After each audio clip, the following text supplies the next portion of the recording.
We are coming to you live from Atlanta, Georgia with This Week in Sunlit Earth, birding and nature photography. This is a weekly show we do at 10 o'clock on Fridays usually, and it is a lot of fun. We've had some really great guests on so far, and next week's show, it will be an unannounced guest as of yet, but a week later, we're going to have a special show live from the Dominican Republic with my nonprofit organization in Santo Domingo with Rafael Colon and Fritz Picardo. So that'll be a great show. Since all our birds went down there, we're going to go check on them in the Dominican and see how they're doing. This week's special guest is a friend of mine, Buddy Harrell, and he's going to talk about some of the wonderful processing he does. Buddy's awesome, and I'm really lucky to have him on the show.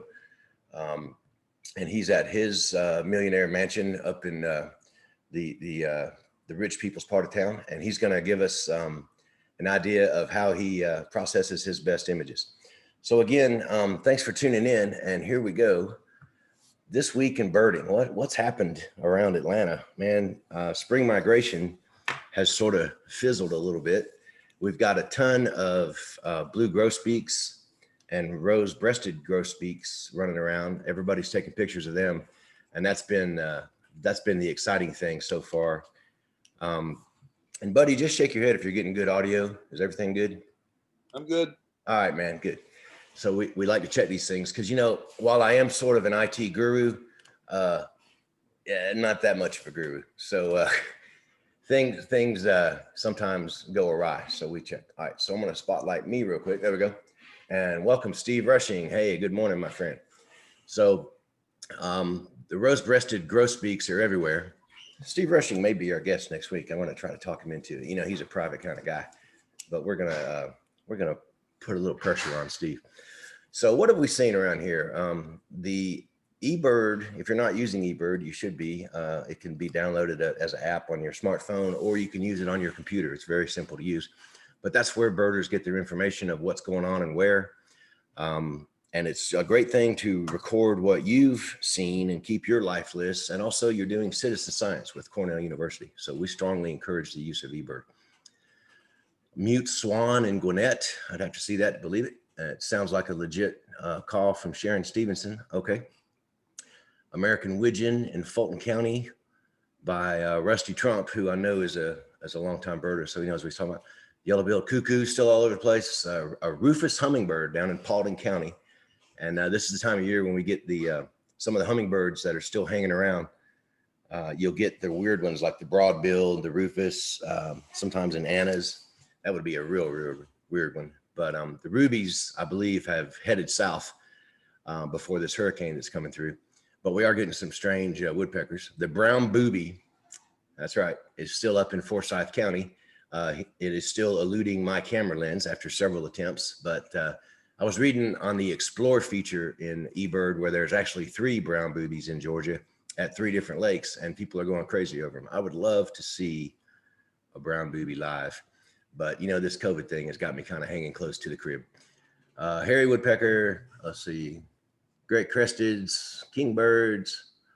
Marsh wren's been very popular in Fulton County and at Clyde Shepherd Nature Preserve. There's been several marsh wrens spotted there. And this next one, I saw at Clyde Shepherd last week. I was blown away when I saw this. Not a rare bird, but this Baltimore Oriole was hanging out on the pokeweed and the mimosa trees. And my friend Dan Vickers says it was eating a weed that was growing on the mimosa tree, but who knows? But I got these great photos of this Baltimore Oriole hanging out with a flock of rose-breasted grosbeaks. And that was a first for me at Clyde Shepherd for sure. I'm sure it's been seen there before, but it was very exciting. So you still got some hangers on, but I think most of the warblers have kind of headed on down south because of the weather. But there's still plenty of birds to see if you go out birding right now. Yellow-billed cuckoo again. Bachman's sparrow. Boy, I've spent a lot of time looking for that thing. Baltimore Oriole was seen in DeKalb and Fulton. In fact, and the Cape May warbler and a scarlet tanager. The Baltimore Oriole, I belong to the Medlock Park neighbors page, which is the neighborhood that's around Clyde Shepherd, although I don't live there. And there's been a lot of funny posts of people asking what this crazy looking bird is, and it's the Baltimore Oriole. Apparently there's just 1 or 2 of them flying around, and they keep landing in people's yards. And, you know, it's always exciting for someone to get an iPhone shot or something of a weird bird. It always makes me smile, because that's one more person that's going to get into birding and empty their wallets like all of us on this broadcast have done, and enjoy a great hobby. You know, this hobby has been wonderful for me. I started it to lose weight when I was an air traffic controller. I just started hiking, and then I said, man, there's a lot of cool looking stuff around here to take pictures of. And that's how I got into nature photography. I came over from the astrophotography side. And that reminds me, if you don't know, the Sunlit Earth nonprofit is an affiliate of the Charlie Bates Solar Astronomy Project, which I began in 2008. And we have seen over 1.3 million students in 27 countries. And I'm talking about me and our affiliates in those countries, and taught the science of light that comes from the sun. So Sunlit Earth is the local nature photography version of that. Because, you know, when you're looking at these creatures, you're seeing sunlight. Everything Buddy, Steve Rushing, and I have ever seen through a camera lens outside in the daytime or the nighttime is illuminated by sunlight. And that light is created in the core of the sun through nuclear fusion. Some of the wavelengths are able to travel all the way through and penetrate our atmosphere in this little band called the visible light wavelengths. And that is where every single color or thing of beauty you have ever seen outside, rocks, plants, animals, peoples, buildings, clouds, every bit of that light is a direct reflection or refraction or diffraction of that sunlight. And to me, that's the most amazing topic on earth. I love to talk about it. Steve, are you able to say hello to us, or are you staying muted? I was on mute. So good morning, everyone. Hey man, is that your beautiful backyard where you go birding every week during the COVID thing? It's the side yard. Holy cow. Yeah, that's awesome, man. Let me unspotlight me so we can see that a little bit better, if I can. I'm trying to figure all this out still. There we go. Spotlight. All right. I think that works. That scares me. Might be one reason I'm hesitant to be your guest. It would frighten everybody off. I don't know. I don't think I've ever seen you without a hat. And I got to tell you, you look like a physicist, man. You really do. You look like Richard Feynman, sort of. That's one of my heroes. I take it as a compliment. I saw the female Baltimore Oriole yesterday. She was in our yard, or one of them, and we've had scarlet tanagers the last couple of days. Awesome, man! I would love to see something like, and that's in your yard. Yes. Is that a row of corn behind you, by any chance? No, it's Kubas. It's just. It kind of looks like a farm. The tree behind me directly is a serviceberry tree. Yeah, native. Native, and I think everyone who has a chance to plant trees to replenish the ones we're losing in the canopy, try serviceberries. They're great trees. They attract a lot of birds. Yeah, I totally agree. I planted 2 of those in the back alley. If you don't know, the I live in Midtown next to the Murder Kroger, and the alley behind my house has got a live video camera on a garbage can that I built back there, and it's also got its own Facebook group. It's called Darby, the Story of Trash and the People Who Throw It. Darby has a live cam where he sees all sorts of debauchery and inconsiderateness of people back there. And I planted serviceberry trees all around Darby, and every one of them was killed by people letting their dog pee on them. But that's another story for another live broadcast. Buddy, I am going to bring you up. Oh, oops. I just stopped your video. Sorry. Will you start your video again, man? That was not intentional. Okay.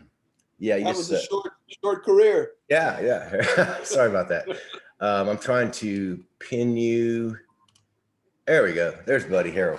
Buddy, you know, I talk a lot, man. Just bear with me. We met at the Clyde Shepherd Nature Preserve, if I'm not mistaken, about a year ago, maybe a little longer. And we both had long. What's that?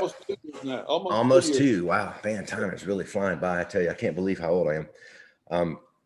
But we both had long lenses, and we said hello, and we were just friendly like birders are. And the next thing you know, we've become friends. And and I really respect what you do with your photography and your birding.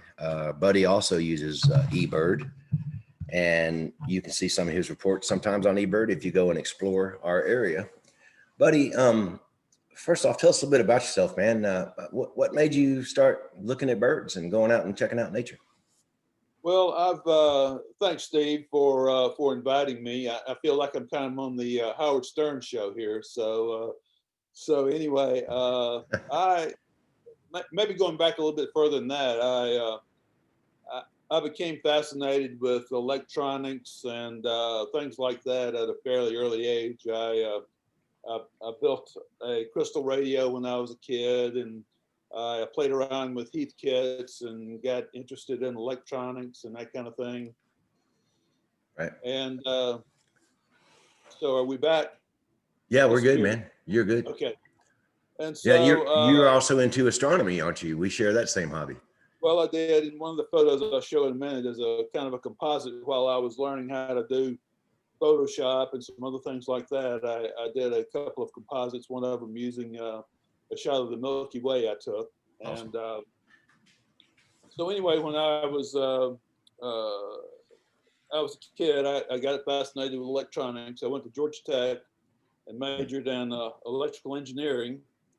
And my particular interest was in RF communications, and which is just another end of the spectrum from light and the things that you're so interested in. Same thing. And so some of the things that I studied at Georgia Tech and were interested in was reception technology, reception and transmission of radio waves. And in reception, you've got to worry about noise a lot. Right. You know, it's just like the other end of the spectrum. You've got noise from different things. You've got background noise, which comes from the Big Bang in the universe, and then you've got cosmic microwave background. Yes, I know about that. Yep. And so then you've got noise from other adjacent objects. You've got other signals that are maybe next to the signal that you're interested in. And I began kind of thinking about it in those terms, that it's really the, maybe in photography, you want to do some of the same things that you did in the communications environment, to pull a signal out of the noise and make it a little bit clearer. And, you know, we're bombarded by information these days, or data. And to develop some good information from it, you've got to filter out all the background noise, whether it's statistics or finance or economics or whatever it is. You've got to filter out all the garbage so you can hone in on what it is you're really interested in. I couldn't agree more, buddy. And I'm occasionally will interrupt you because I'm so in tune with what you're saying. These wavelengths are just different in visible light and radio waves. And radio waves, RF frequencies, also penetrate the sun's atmosphere. And those are the only two groups on the EM spectrum that we can read here on the surface of the earth. So it's exactly the same thing in just different wavelengths. And I think that's also an extraordinarily fascinating subject. And and also got interested in software development. I was at Tech about the time computers started being kind of becoming commonplace. Tech had two computers. There was a Burroughs 5500 and a Burroughs 220. And I think I wrote my first program for a Burroughs 220 that it also had 10,000 vacuum tubes, and it had a mean time between failure of 2 hours. And they had graduate assistants who would try to find out which tube had blown and replace it. So then maybe after being up for 2 hours, it was down for a couple of hours while they figured out which tube needed to be replaced. So that's kind of how I cut my teeth in programming and got interested in computers. And then from there it progressed into software for photography and other things. I worked for a defense contractor for a few years that was involved in some satellite imaging techniques and processing. Right. And then I also worked for an imaging company for quite a few years that two of their lines were Ricoh cameras and Pentax cameras. Oh. So I've kind of been involved in electronics and those kinds of things, basically all my life. Yeah, so we used to do a presentation through Sunlit Earth on CCD cameras and CMOS cameras and the physics and science of the chips in the cameras. And that was a real snoozer, let me tell you. But it was fascinating to me. But you've got even more experience in that, so that's great to know. So I got my first camera when I was 13, and it was an old Argus. I don't know whether anybody remembers that camera line or not, but they had several lines, several cameras back in the 50s and 60s. And I took some photos. I wasn't really serious about it, but it was mainly some travel photos.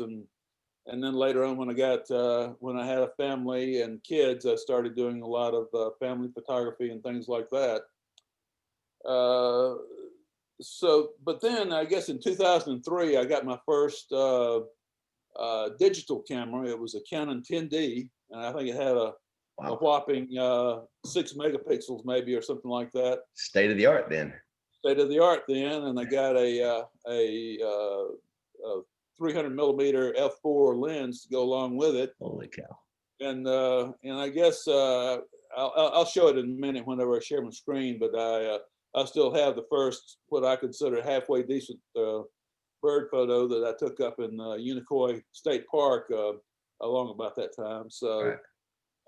My interest has kind of grown in photography, and then over the last couple of years, particularly bird photography. Hey, do you remember how much that 300 millimeter f4 prime focus lens cost back in those days? That's a pretty high end lens. I think it was around $1,100 or $1,200, I think, at that time. Awesome. So the 10DA, that's great. Did you use that in your astronomy as well, or no? I used mostly. I went through a 10D, a 20D, then I think I had a 40D. So I think I used a 40D on most of my stuff I did in photography, and I've since converted that 40D to an infrared camera. I had the filter removed on it, and right. And so I've been taking. A few years ago, I was kind of into infrared photography, so I've kind of dabbled in all aspects of photography, I guess, for a long time. Me too. That's great to hear.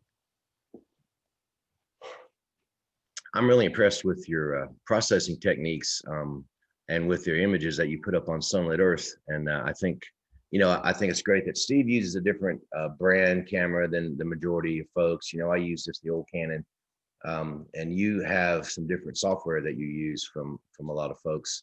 And I think it's great to present all these options because, you don't have to go out and spend $20,000 on a camera and a lens and a Photoshop to do this hobby.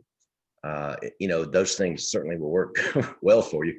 And if you're like me and you ain't real good at it, you got to overcompensate with your equipment. But a lot of folks like you, you've got high-end camera gear, but, you're using some alternate software to present what I consider to be fantastically beautiful photos. And what I like most about them is the background treatment and just the feel of depth in the photos. And it seems like the colors that you have in your shots are always different than everybody else's. There's something different about it. And I'll say the same for Steve's photos because he uses a lot of different temperatures in his camera, and I find that to be pretty fascinating. What do you have a workflow or what is your normal day of birding like? Absolutely, Steve. So I'll, whenever I go out, and most of my birding these days is either at Clyde Shepherd. I go over to the Roswell River Walk, usually once or twice every couple of weeks, and do some birding from there. But my workflow is basically, I'll take 400 or 500 shots in a day, right? And then whenever I get home, I will download my photos. I'll put my card in the card reader and download everything in the Lightroom, and then I start trying to call things. I'll, if I take 500 shots, I may wind up with 100 that I keep for some reason or another. A lot of them are duplicates. The bird's in the same pose. There's always some blurry shots, or some that where the bird happens to fly away about the same time I snap the shutter. That's never happened to me, buddy. I want you to know. So I'll cull the, maybe 500 shots down to a couple of hundred, and I save all those. I know I think you get rid of most of yours. Well, the raw files, but you saved the raw files, you're saying. I save the raw files, and in fact, that's one of the things I've been doing this week. My granddaughter has kind of taken up photography and birding, and so she brings me her cards, and I'll load them in and save them on disk until she can go through them. So I've got probably a couple thousand photos that she's taken this year so far. And so I met your family and your granddaughter out at the nature preserve, and she was definitely looked like a little photographer running around with that little camera, and she's no joke. She's not just messing around. She knows what she's doing. Yeah, she's good. So anyway, I had to reconfigure my external hard drives and set aside one for her, and then I had to get a bigger one to do the backup to. So I've been kind of working on that this week instead of birding. I kind of tweaked my back last weekend, and I didn't figure it was going to do it any good to be lugging around 25 pounds of camera equipment this week. Yeah, so we share that affliction too. I've been a little quiet this week. Right, comes around at the worst time, doesn't it? But anyway, my workflow is pull everything into Photoshop. Into Lightroom, and then I go through some basic edits in Lightroom, and then and then whenever I've done what I'm going to do in Lightroom, then I'll edit the photo at that point in time in Photoshop. And now, do you edit it in the actual Photoshop program, or do you edit it in the raw importer? Well, I do. I edit it in well, I've done all of my raw edits in Lightroom. Right. So that uses the raw importer that's common between the two. Okay. That's right. Okay. And then you do some tweaking in Photoshop after that, or you do most of it in Photoshop? Well, I when I go into Photoshop, the first things I do are to use the Topaz Denoise program. And then I also use Topaz Sharpen. Okay. And then after I've done those two things, then the normal process is to go back into Photoshop, and everything flows pretty smoothly between all those. You can go from Lightroom to Photoshop, and you can save all of your edits that you've done in Lightroom. You can save those. You can carry those automatically into Photoshop. Now let me ask you. I'm trying to understand all this. So Topaz, these two features are add-ons to Photoshop that you have purchased, or are they free, or do you buy them somewhere?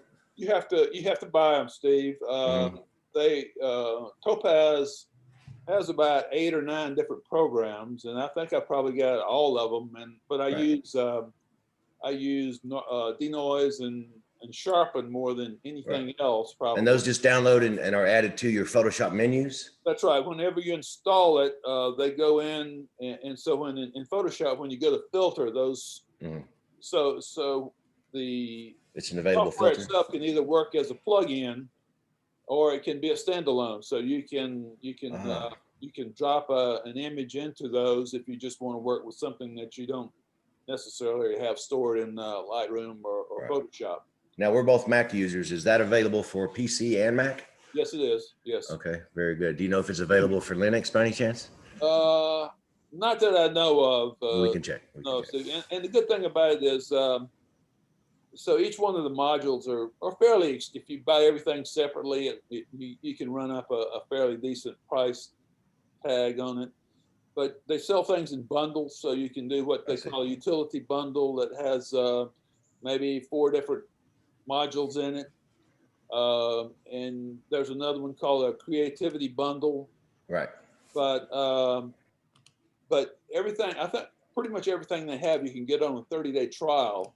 I see. And I don't think they turn off any features. On some of the trials, you can edit things, but you can't save it, or you can't print it, or you can't do something with it. But as far as I know, most of the Topaz software you can is pretty much full featured. And after your 30-day trial, you either got it doesn't work anymore. Right. So it's date time. Yeah. So Stephen, right now, Topaz is having a pretty good sale, by the way. Really? Yeah, okay, so you use it too, Steve? Yeah, I do. I use Denoise and Sharpen almost exactly in the same place in my workflow. I do it I import to Lightroom with a preset that has no tweaking on it. It's just the developed file, and I send it to Denoise. When it comes back, then I start my global and local kinds of edits after denoising. Cool. See, this is why I have these shows, man, because so I can learn something. I can, get my photos up to you guys specs. Yeah, I see that. Yeah, it is a pretty big sale. topazlabs.com is the website. Topaz, TOPAZLABS.com. Buddy, do you, what, just before we go into your screen share, when you save your final image for posting to social media, what format image do you save? Well, I try to stay away from JPG because, Facebook does so much compression and everything. So a lot of times if you save it as a JPEG, by the time it's pulled into Facebook, you hardly recognize it. Right. Yeah. And so I usually either save it as a PNG, but it used to be that Facebook didn't do anything with a PNG. So you could actually pull in a 40 meg right. image in PNG format, and they didn't do anything with it. I remember that. Yeah. But now they've gotten to where I think you're limited to 15 megs. So sometimes I have to try to mess around with it a little bit and save it as a PNG that's smaller than 15 megs. Yeah. Or else it won't let me post it. Yeah, that's an interesting quirk that's not well known, that they would not compress a PNG file. It was not part of their algorithm. And it was also that way for TIF files for a while. Right. But now I believe every image type is covered, and it's, whatever you upload, it's compressed to, to their format. And so if you start with a compressed image like a JPEG, then you're double compressing the image, and it's like making a copy of a copy of a copy on a copy machine. It looks terrible. Yeah. So you generally go with the PNG file now, under 15 megs. Yeah. Very good. You're going to get tired of the tech guys. We think alike. Oh, by the way, but we probably passed each other with our card decks at tech at some point in time. Yeah.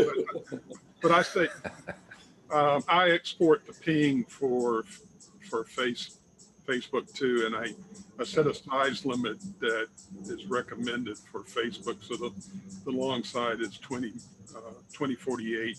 Outstanding. Yeah. So Rushing is a tech grad as well. I got my inspiration in science early on at tech from a summer program there, but we weren't in a position to send me. My dad said, "Yeah, I'll pay for your college, man. Where do you want to go? Army, Navy, Air Force, Marines?" And then a foot on my butt, and that's how I got to the military. So you guys share a lot in common, and we all have very similar interests. Welcome, Lori. I appreciate you tuning in. I see your doggy in the background. Lori Gross is with us. So, buddy, do you have a couple of photos that you can run through and talk about some of this with your software? Yeah, absolutely. You may not believe this, but I'm actually going to mute myself and not talk for a while. I always say that, but I always interrupt anyway. But it's all yours. Okay. Well, maybe before I do that, before I share my screen, one thing I use that's a tremendous help is can you see it? Yeah. It's a Wacom tablet. Yes. WACOM. I have that. And so whenever I'm editing and doing anything in Photoshop or whatever it is, I'm using that rather than trying to draw on the touchpad with my finger. So, so if you do any photo editing and you haven't tried a tablet, you ought to give it a try sometime. Are you going to use that in your presentation here? I will be. Yeah. Oh, I can't wait, man. Go ahead. Okay.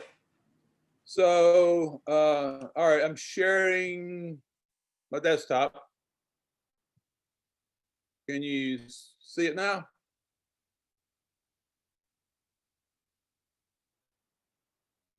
Yes, we can see it fine. Thank you. Okay. All right. So let me go into Lightroom. And these are some of the images I brought in. A couple, I mentioned the first image of a bird I took. This was back in 2003 of a blue heron that I shot up at Unicoi. And that's a thing that kind of got me interested in bird photography. And we lived on the lake, and there were also a lot of blue herons that were on the lake there. And but most of my early photos were in JPEG. It was before I really discovered the beauty of shooting raw, and so that's a JPEG image. But that kind of got me interested in bird photography. And then I spent some time trying to learn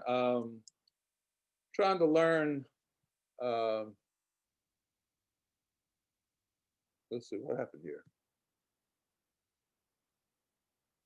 Trying to learn a little photography, Photoshop and Lightroom a little bit better.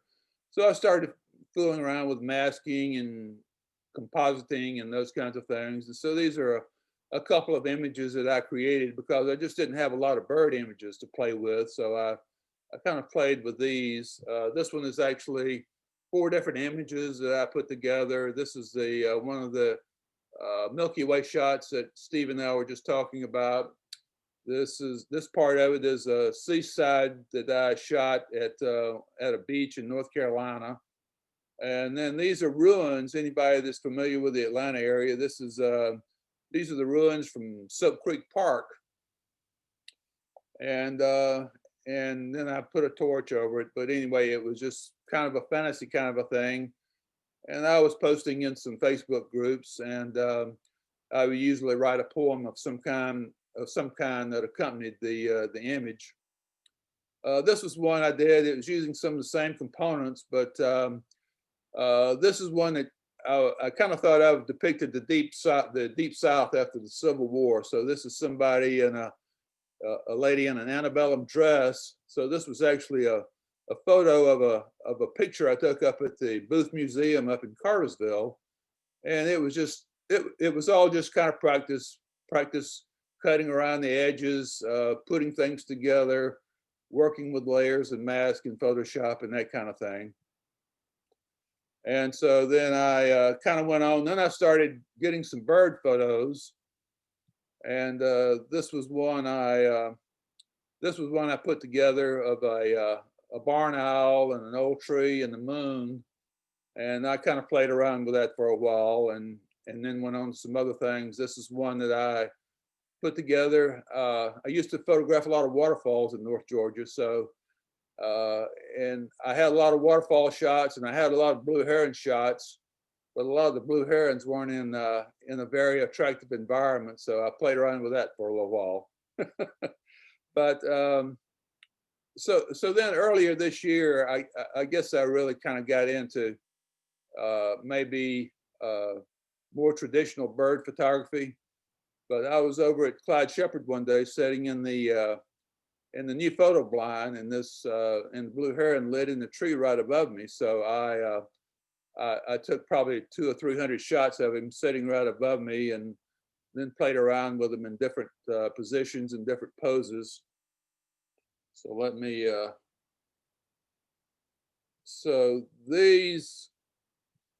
This shot on the left is the original photo, the uncut version. I mean the unedited version, and then this is after I worked with it in Lightroom and Photoshop and Topaz.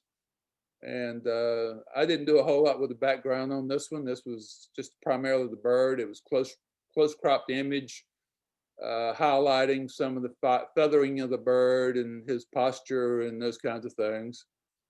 So that was one photo I took. Then we had these two that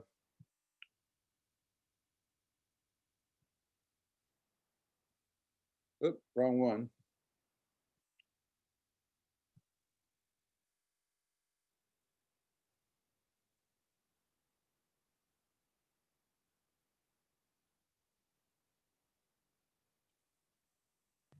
So Buddy, those Milky Way shots, composites were fantastic, man. So this one, the background is kind of messy. So I think this is about the time I started playing around maybe with completely masking out the bird and replacing it with a little bit more pleasing background. So I know there are a lot of purists that don't like that, and I completely understand that. But I have a friend of mine that I collaborate with a lot online on Facebook and Messenger, and I've helped them with some of the technical aspects, maybe the sharpness and the noise, and they've helped me with some of the artistic side. So anyway, so that one, and then these two are a couple of others that that I've done some work with, just where I've completely eliminated the. I still can't get it. You know, the amount of work involved in getting those feathers right is really impressive. So I probably spent the better part of 2 days on this one. You know, first of all, cutting the bird out of the background, trying to get rid of some of the what I would call noise from the tree, and putting it in maybe in an environment I kind of imagined, you know, where you've got a blue heron sitting on the limb at sunset, and you've got the sunset behind him, and he's preening. So I spent a lot of time working on that. But so much for that. I'll kind of take a couple of photos and go through them here. This is one that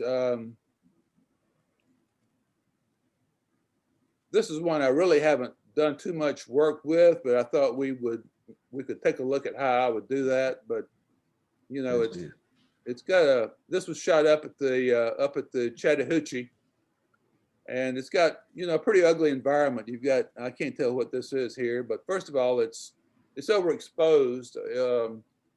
When I first started shooting, I shot using evaluative metering. Exposure metering, yeah. Yeah.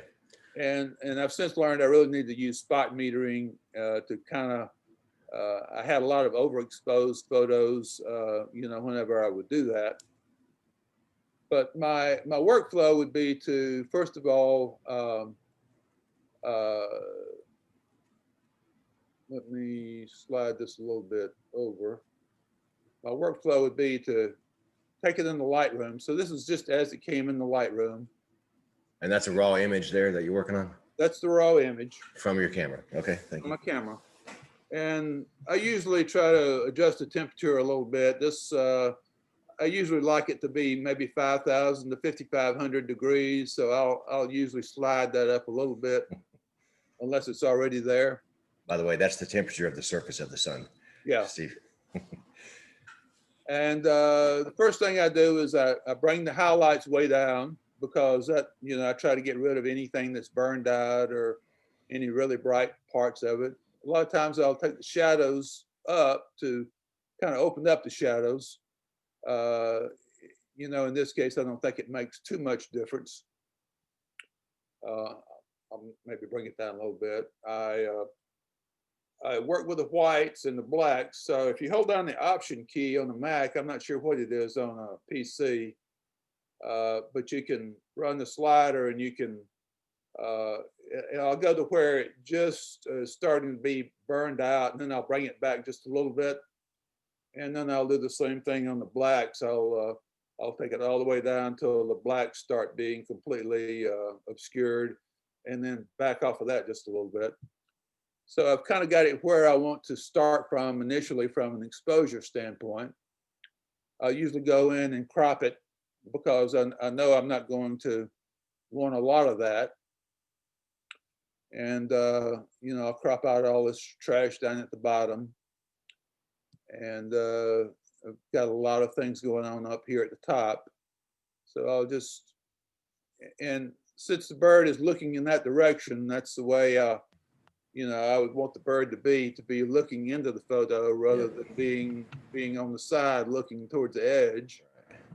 Try to get it off center, you know, some of the basic things you learn in when you're trying to learn some things about composition. So that's kind of probably where I would wind up there, and then just go ahead and crop it, blow it up just a little bit. Already an enormous difference, you know. And from there, I usually don't do anything here in this area of Lightroom, because that has to do with sharpening. You can do some sharpening there, but I usually do all that in Topaz.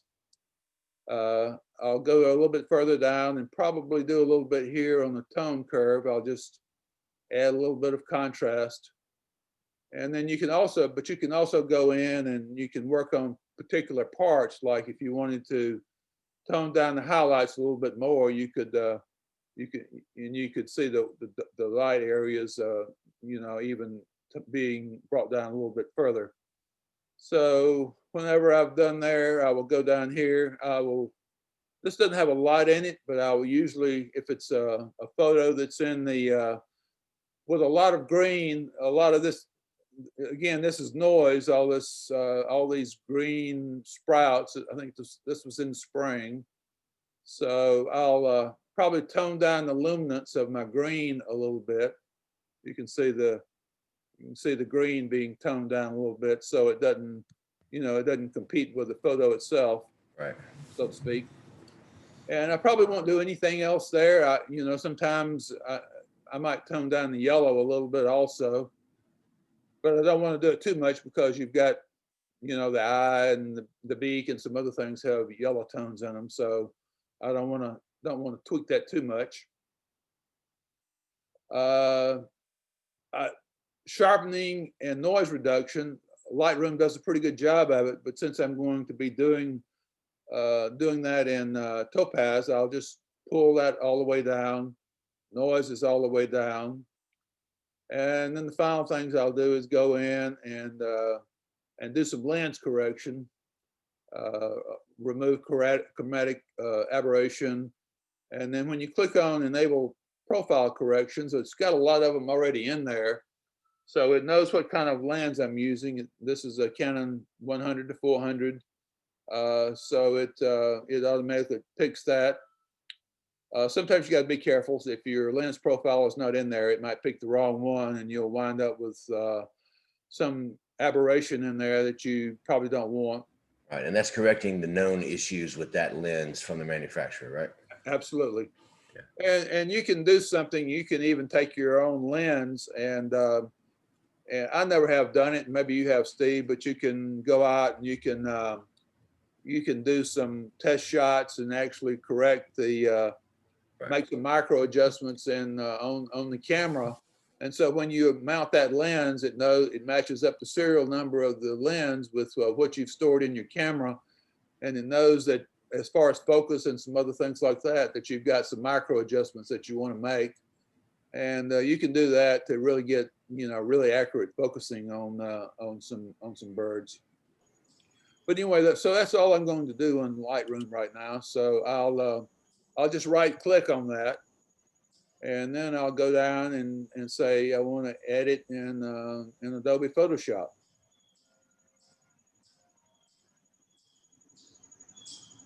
I have done that lens correction one time, and that was last week when I got that new 10 to 14 millimeter wide angle. So I went out and tweaked it just a bit. So okay, so here it is it's pulled into Photoshop now, and I'm ready to do my other things with it. So the first thing I would normally do is go up here to filter, and then go down to Topaz Labs, and I've got several different modules here, but then I'll just go to Denoise. I always denoise it first, because one thing I don't want to do is sharpen any noise I have in there. So I'll go in and try to take most of the noise out. I think I've forgotten what the ISO was on this. So I usually move the little preview screen up so that his face the eyes and everything are in the screen. And so whenever I first go into denoise, this is kind of you can see me, this is before image, and then this is after, and you can already see some of the detail popping in the view. Right. Very subtle, but it makes a big difference. And the more noise you have, the higher ISO you shoot with, the more difference you can see. If you're shooting, I think this may have been 1,000 or maybe even 2,000, but if you shoot up something at 6,400, you can really notice a big improvement right away. So if you're only going to get one module, I would get Denoise. Mm. Denoise has also got some sharpening capabilities. So you've got sliders here. But one thing I usually do, since I'm going to go in with their sharpening module, I'm going to just pull the sharpness all the way down and just work with the noise. And it's got 3 different modules. It's got one called Denoise and AI Clear and Low Light. 90% of the time, this is what I use right here, Denoise AI. And I try to. AI Clear is like the magic button. It's almost cheating. That's right, it is. You can do AI Clear, but sometimes I found that that does a little bit too much. It sometimes generates some harsh looks that I don't like. So I normally use Denoise AI. I get some weird artifacts when I do AI Clear sometimes too. Yeah, I think sometimes it seems to work maybe a little bit better. I think maybe if I remember right, maybe it works better with JPEG than it works with RAW. I'm not sure, but I've noticed some difference depending on what kind of photo you're working with. And that's one thing I do a little bit different. I turn off the auto update, and then I'll try Denoise and I'll try AI Clear, and if one or the other, and then you can look at the updates before you apply. Right, absolutely. So that's probably about where I would leave it. Somewhere along in there, maybe 15 or so, unless it's really noisy, and then I might have to bump it up to 30. Somewhere in that range. Right. And then I just click on apply, and it's going to do its thing. Buddy, have you ever used Pix Insight? I have. Okay. But it'll be 2 or 3 months before I use it again, and then That's a fact. The thing all over again. Exactly. That's another topic we'll talk about. Yeah. So here's the photo again. It's gone back into Photoshop, and so this is just with a denoise now. Mm. So then I'll go in and pick Sharpen AI.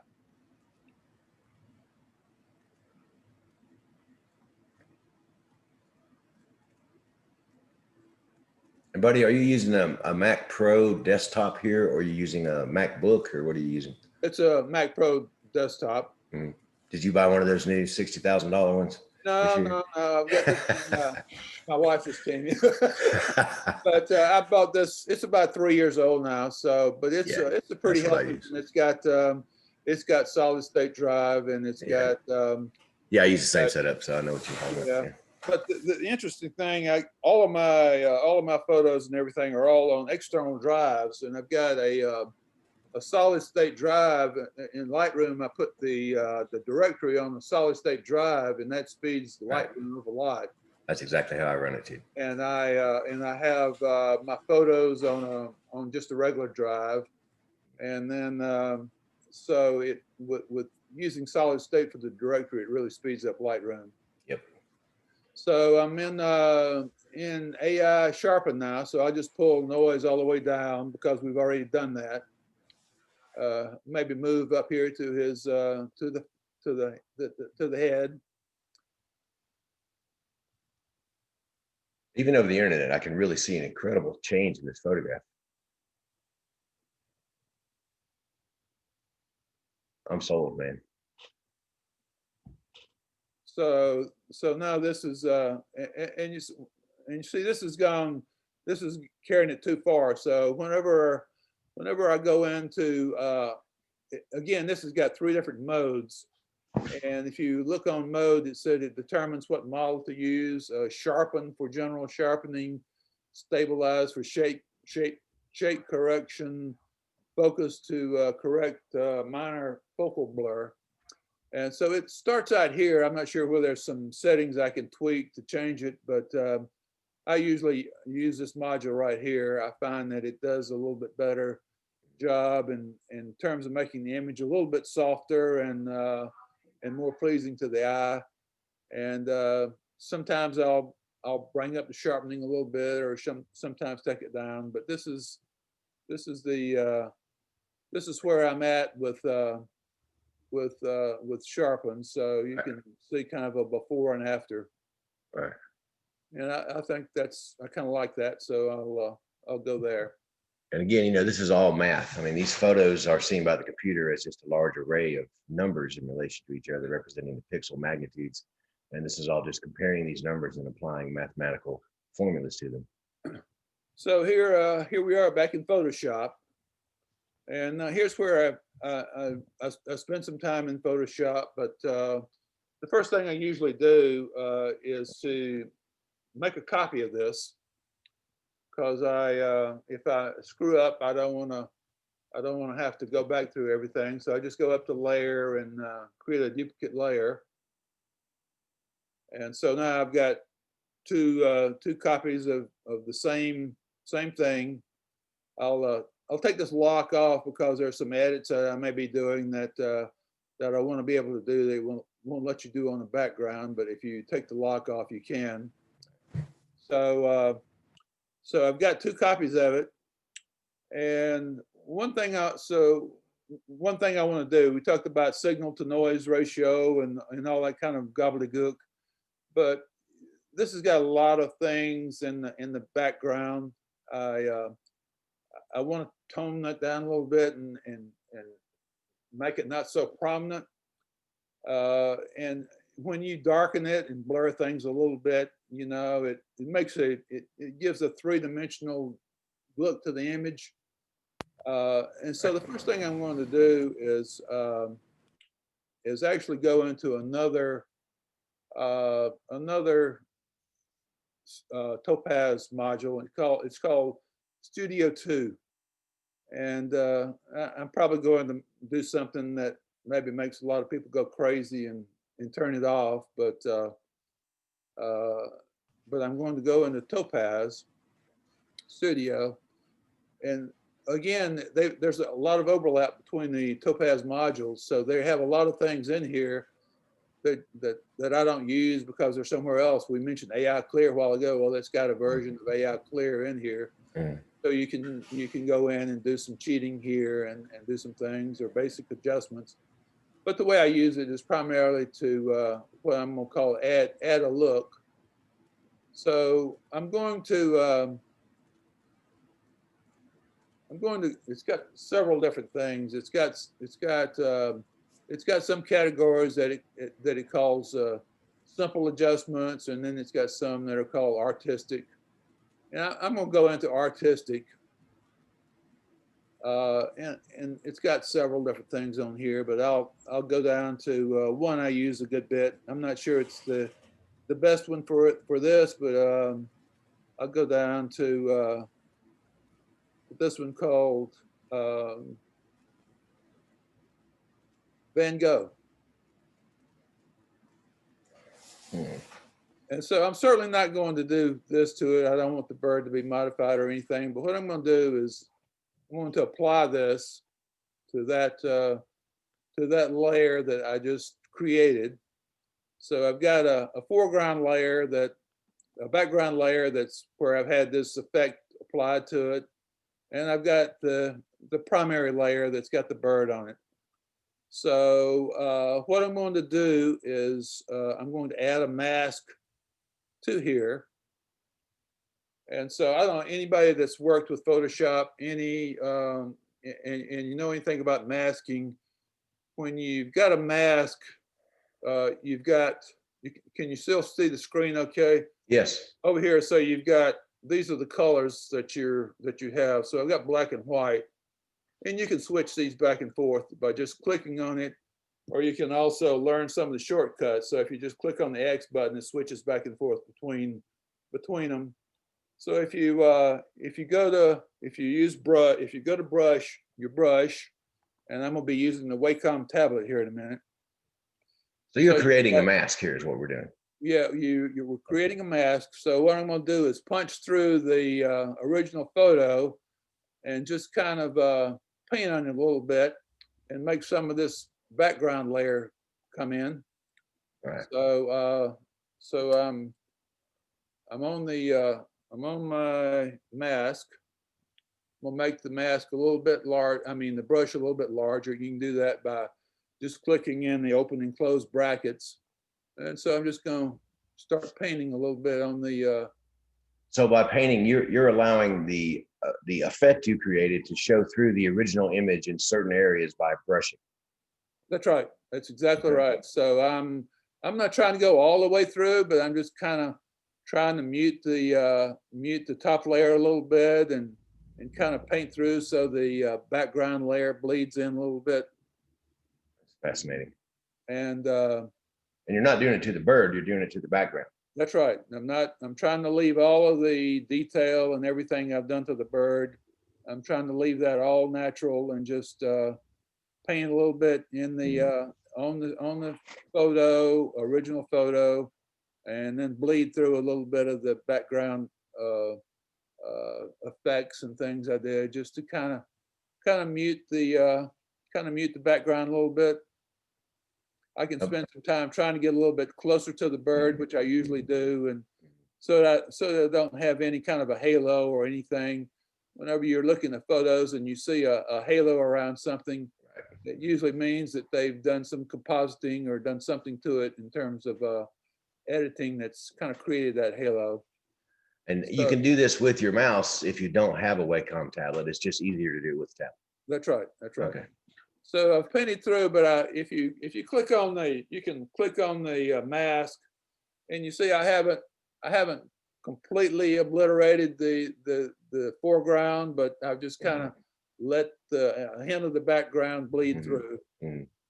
And so then I'm kind of ready for the next step. The next step is I go back in, and I want to create an adjustment layer between the foreground and the background. Right. So I go to my background layer, and then I just go up here to layer and say I want to create a new adjustment layer, and I'm going to do brightness and contrast. So I create that. So originally I haven't done anything to it, right. But then I can go up here and I can start pulling down the brightness a little bit, and just, I can see some areas in here where where maybe I need to lighten it a little bit more. So I'll go back in here and maybe brush through a little bit more and create a little bit more bleed through. And so I'm just basically I'm just trying to make the bird stand out. I'm not destroying his environment, so you still kind of know where he lives and right. What he's doing, but you're kind of making the background so that it's not competing with the bird itself. Right. I noticed you're leaving the foreground mostly alone and doing a lot of your adjustments in what's behind the bird, and that gives a real dramatic effect too. Right. You know, if you were taking it natural, your foreground would be, okay, your foreground's probably going to be in focus. If the bird's in focus, right. You know, a lot of this is going to be in focus too. So just try to make it look as natural as you can. Yeah, you're sort of applying an artificial field of view or depth of field enhancement. Yeah. Which I like a lot. That is fascinating. And so then whenever I've done that, you know, and I could spend a long time doing that, but then I usually go in here and kind of as a final step, I'll go in and I'll create another adjustment layer. And I'm probably going to use curves.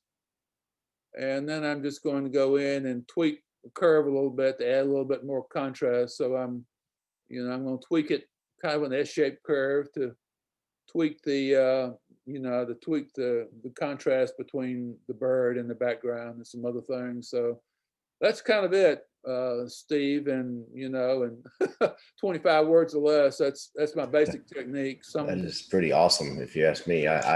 I'm not familiar with any of those Topaz things, but they all have their parallels, where you can dig through 10 hours of trying to study it in some other program. But boy, that really makes it easy. Do you have can you show us a quickie of the original RAW next to that? Any chance of that? Let me tell you. So let me save. I've already got this saved, but let me save this one. So I'm gonna go in and do a save. So it's now saving it back to Lightroom. So I'll go to Lightroom here. Maybe. Here we are. So, okay, so it's going to be saving it right here. Mm-hmm.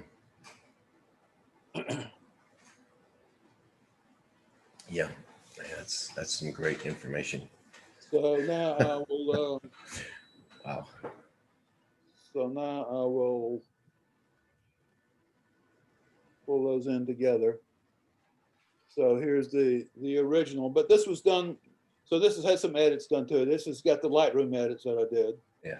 And so then this has got the whole ball of wax, so to speak, with Photoshop. Now the other thing I left out with Photoshop, I'll probably go in with Photoshop and use some things like burn and dodge, and I'll go in and pick some areas like the eye to maybe emphasize that a little bit. Maybe some of these feathers I will dodge a little bit to make them a little bit brighter and stand out a little bit more.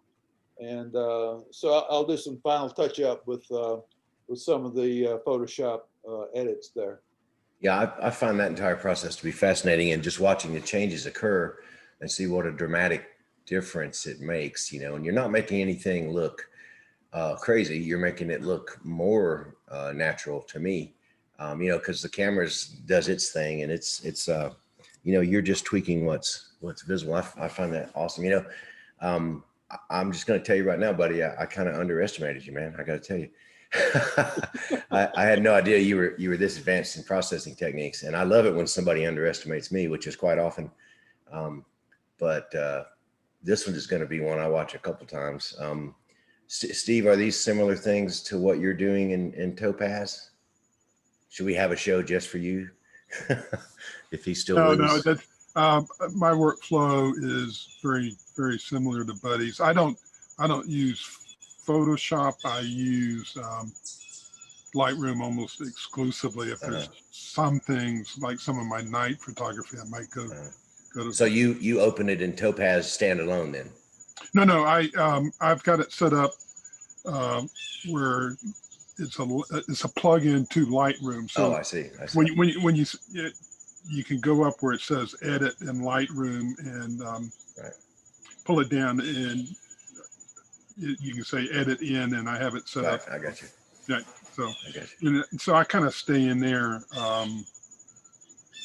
and I use some of the local brushes and things in Lightroom to do very similar things that Buddy does in terms of creating a better bokeh background. You're right, using unsharpened on the background and so forth. So it's very, very similar. It gets you to the same place. But the key that I've found over the last few months with Topaz is it does a far better job of noise reduction and sharpening than I was getting in Lightroom native.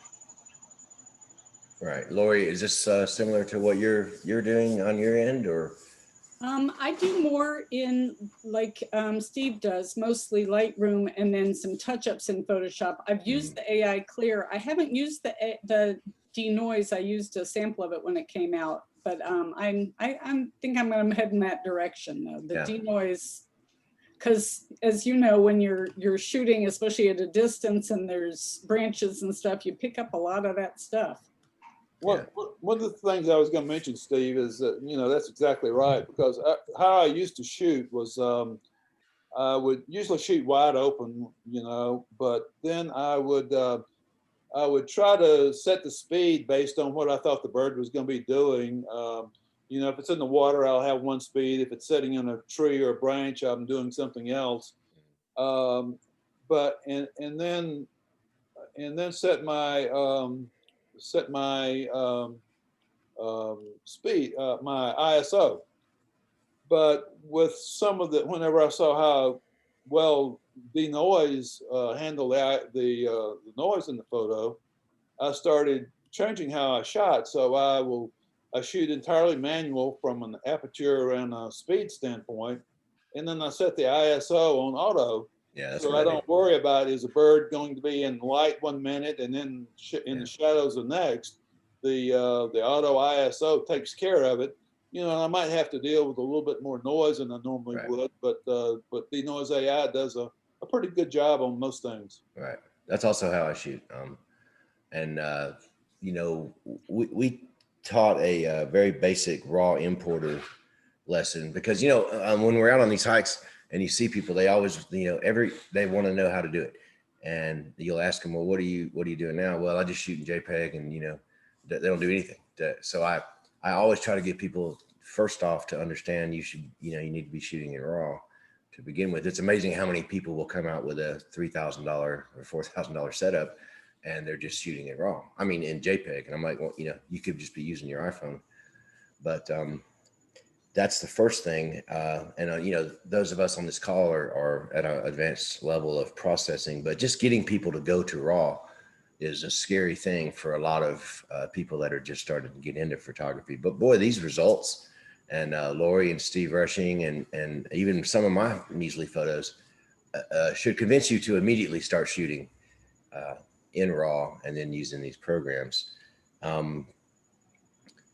Did you have any other comments to tell us about your finishing of those, buddy?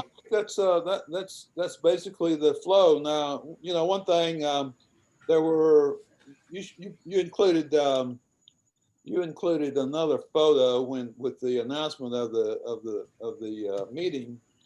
And well, I was looking for the green heron, but I couldn't find it, so I just whipped out. I just went to your page, and every photo on there was gorgeous, so I just threw whatever photo I found, man. So this one was a little bit different, and in fact, I kind of did the opposite. And most of my photos, or a lot of them, I try to. You'll have to share your screen again. I apologize. I unshared you. Okay, let me see here.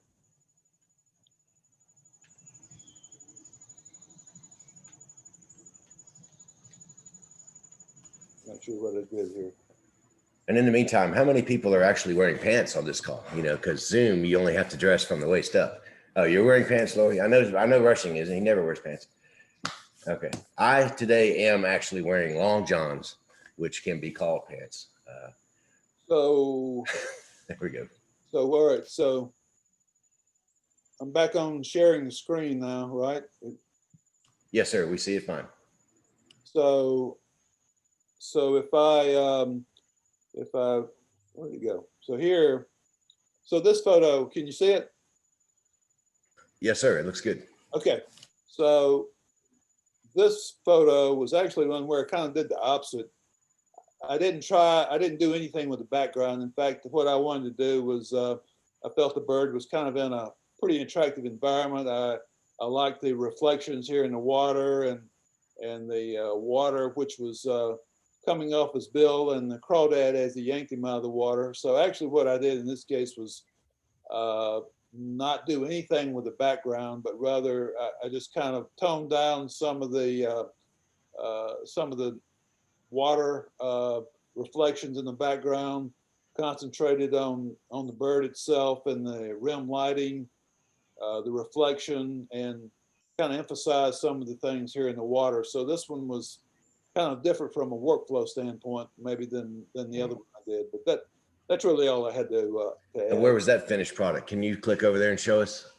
Number 16, is that the finished one? Yeah. Yeah, and I find that very interesting, buddy, because you're emphasizing what you want people to see. So this was the original. This was the finished product over here. Yeah, so it draws the eye to the drops in the water and the crawdad for me. So was that kind of your goal, to emphasize the beautiful things that you saw in the photo that you wanted to emphasize? Yeah, it's the things that I see. I mean, I'm not interested in the brambles and the twigs and everything surrounding a bird as much as I am the bird himself. And the feathering. I love photos of birds where you can see the details of the feathers and those kinds of things. So that's kind of where I concentrate. I see. Bird feathers are natural diffraction gratings in my other field, which is stellar spectroscopy. So like a hummingbird feather is that's another subject. So Stephen, sir, I wanted to emphasize your thing about JPEG versus RAW, and some people probably get tired of the preaching, but I went through the process and it became very evident that I was spending a lot of time fiddling around with JPEG and not really improving them.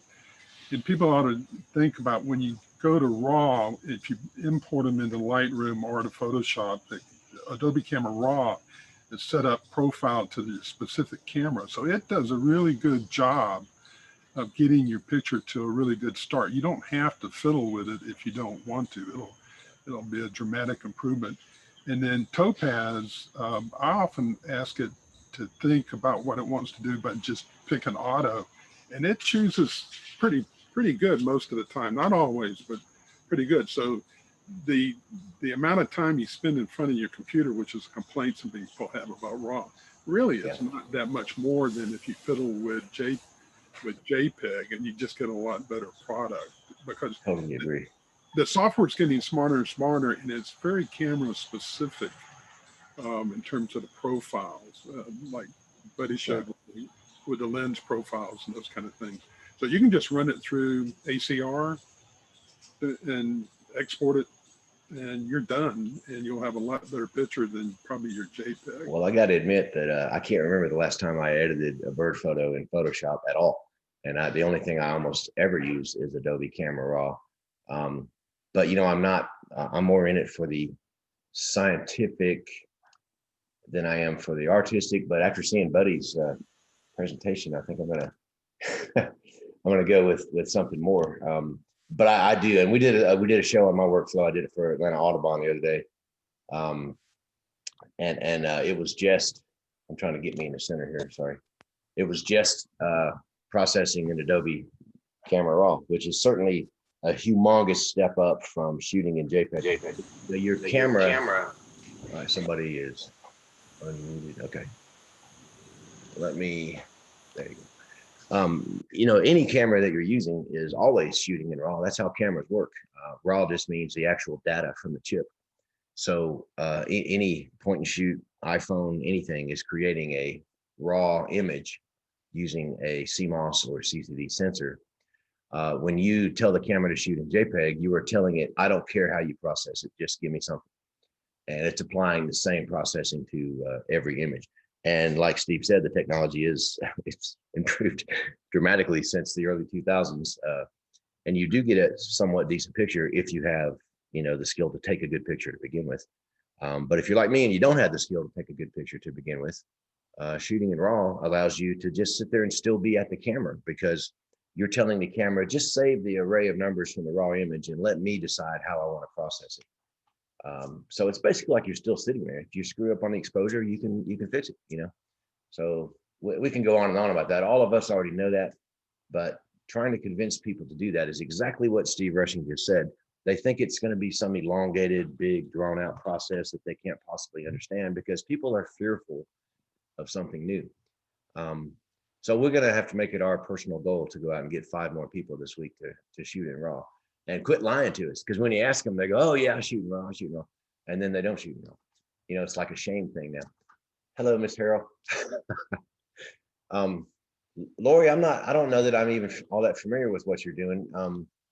Tell us a little bit about what you do, what kind of stuff you shoot. And I shoot almost all birds and other wildlife, and I'm fall somewhere between the artistic and the I enjoy taking the shots of what I see as I walk along. So I walk, you know, low water and Clyde Shepherd and the other parks in this side of things, and take photos of what I see as I walk along. And are you using an iPhone for that, or are you using a camera? I have Nikon. Okay. What kind of Nikon do you use? What body? I have a D850. Oh, okay. Excuse me. I love Fancy. it. But you know what, I tease people about, why are you know, that's what people go, oh, well, I'm not going to pay for Lightroom. I wouldn't do that. Right. No, but you'll pay $3,000 for a camera. That's perfectly fine. But and I've heard that exact phrase many times. Yeah, $10 a month or $14 a month or whatever it is. That's way too much. They can't do that. I've heard that a million times from people. And then every time I've convinced somebody to finally start doing it, they're always thrilled. Do you happen to know our member, Sarah Draper? I don't think I know. Okay. Sarah. All right. Well, that is absolutely fantastic. You know, I'm blown away by that, and I'm really grateful, buddy, that I wish we had 4 hours to do a whole seminar on this, because your processing skills are way above mine, and I could learn a lot from you. So I want to say thank you for coming on the show this week, on This Week in Birding and Nature Photography. And Steve Rushing, as always, I greatly appreciate you being in the audience. And Lori, welcome to the show. I hope you can come back and speak with us some more. Maybe we'll have you talk about your special view of sunlight that you have, because everyone sees it differently, and that's kind of why I started up this Sunlit Earth group. It was never really intended to be only birds. It was intended to be all these people that you meet that all have something about them that is unique and that shines from them, and getting them to share that with us. Like, how do you see sunlight? What does it mean to you? Because it means a lot to me, but I want to know what it means to other people, because that'll enhance my feelings towards it and let me understand it better. I have friends that are strictly spectroscopists and know all the science and the physics, which I love that subject. That's pretty much my subject. And I have other friends that are, just hippies, man, that hang up rainbow catchers and stuff. And they also have a unique appreciation of sunlight. And I find all these things fascinating. And of course, you meet great people doing it, like the people on this call. So next week, we don't know what we're doing, but the week after that, we're going to have Rafael Colon Romano and Fritz Picardo Cornelio. You have to have about 10 names if you live in the Dominican Republic. And these are my friends that run my charity in the Dominican Republic. And they are also avid birders. And since all of our birds have flown to Coop and headed down to the Dominican Republic, we're going to have them on, hopefully live, and talking about the birds they're seeing right now. Cuckoos galore, let me just tell you right up front. So did anyone else have any comments or anything before we sign off? Nope, thank you. Nope, thanks. Thank you both. You make this show fantastic. And we will see you next week on This Week in Birding and Nature Photography right here on the Sunlit Earth Facebook page.